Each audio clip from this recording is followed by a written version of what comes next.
केला बेचने वाली चुड़ैल।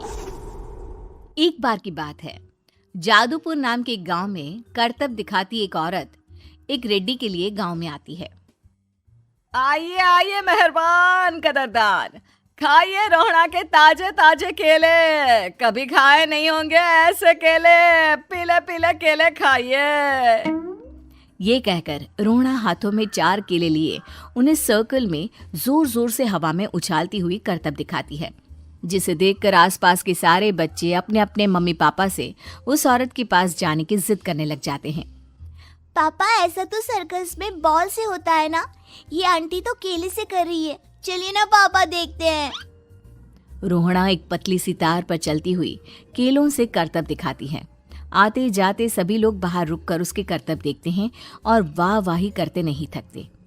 जैसे ही एक आदमी पास आकर उसे पैसे देने लग जाता है, तब वो कहती है, अरे नहीं नहीं साहब, मैं करतब तो बच्चों के मन को बहलाने के लिए करती हूँ। धंधा तो मेरा केले का है। पीछे देखो मेरी रिड्डी, जो भी मेरे केले खाएगा मेरी तरह चुस्त दुरुस्त और तंदुरुस्त हो जाएगा। पता चलता है क्या कि मेरी उम्र 55 की है। अरे पर ऐसे ठंड के मौसम में कोई केला क्यों खाएगा? ये ऐसे वैसे केले नहीं है साहब, ये शरीर में गर्मी देते हैं। ठंड को दूर भगाए जो भी रोहिणा के केले खाए। पापा, अगर मुझे केले नहीं मिले तो मैं घर नहीं जाऊंगी। तभी उसके पापा कहते हैं कि बेटा, केले ठंड में कभी गर्मी नहीं देते। ये सब कहने की बातें हैं, सामान बेचने का तरीका है इनका। पर पिंकी नहीं मानती। मैं केले खाऊंगी। पिंकी की जिद के आगे नत्थू हार जाता है और उसे केले खरीद कर दे देता है। पिंकी खुश होकर केले घर ले आकर खाती है। अब मैं भी करतब करूंगी, कितना मजा आएगा। जादुई केले। पिंकी पहला केला खत्म भी नहीं करती कि वो बेहोश हो जाती है। दूसरे केले से एक काला धुआं आता है और रोहड़ा चुड़ैल बनकर बाहर निकल आती है। मेरे भूतिया केले बच्चे न खाए, ऐसा हो ही नहीं सकता। जादूपुर वालों, कब तक बचोगे? आ गई हूं मैं रोहड़ा, जिसका कोई नहीं कर सकता सामना।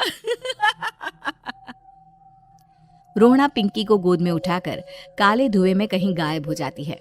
शाम के वक्त नत्थू घर लौटता है और पिंकी को घर में ना पाकर उसकी माँ से कहता है, माँ पिंकी कहाँ है?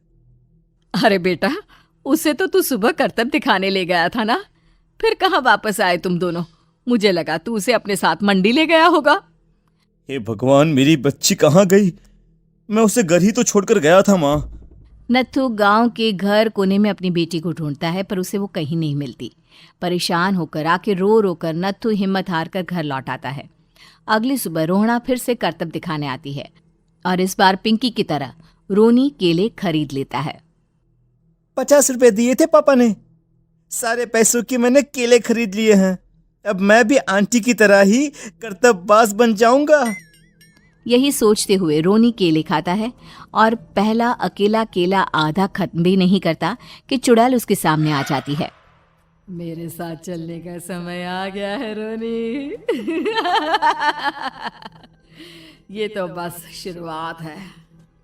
अब इस गांव के सारे बच्चे धीरे धीरे मेरे कब्जे में होंगे, एक बच्चा भी नहीं बचेगा।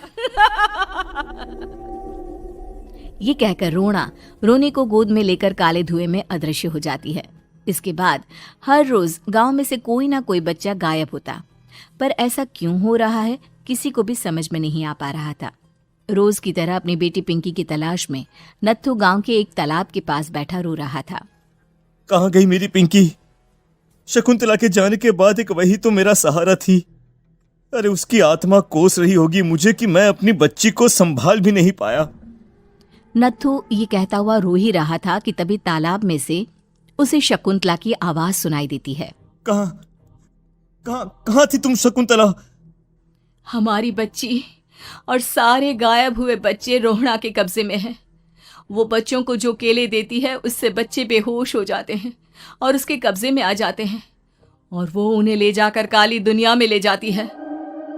पर वो ऐसा क्यों कर रही है? ये मैं नहीं जानती, पर उस दुनिया का रास्ता मैं आपको बता सकती हूँ। जहां ये नदी खत्म होती है वहां एक केले का पेड़ है, उसके नीचे एक दरवाजा है, वहीं से रास्ता जाता है उस दुनिया का। ये कहकर शकुंतला की आत्मा गायब हो जाती है। गांव के सभी लोग झुंड बनाकर उसी रास्ते से काली दुनिया में चले जाते हैं और वहां देखते हैं कि सारे बच्चे वहां काम कर रहे थे। पापा मुझे ले चलो यहाँ से। पापा पापा। सभी बच्चे अपने मम्मी पापा से लिपट जाते हैं। तो तुम लोग यहां तक आ गए? क्यों हमारे बच्चों को पकड़ लिया तूने? तुझे शिकार ही बनाना है तो ले, हम सब आ गए हैं, हमें खा ले। नहीं, मुझे बच्चे चाहिए। मेरे बच्चे के बदले तुम लोगों के बच्चे। क्या मतलब?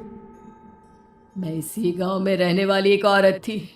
केले की चोरी के इल्जाम में मेरे बेटे को गांव वालों ने इतना मारा कि वो मर गया। उसी दिन मैंने ठान लिया कि गांव वालों का भी वही हाल करूंगी।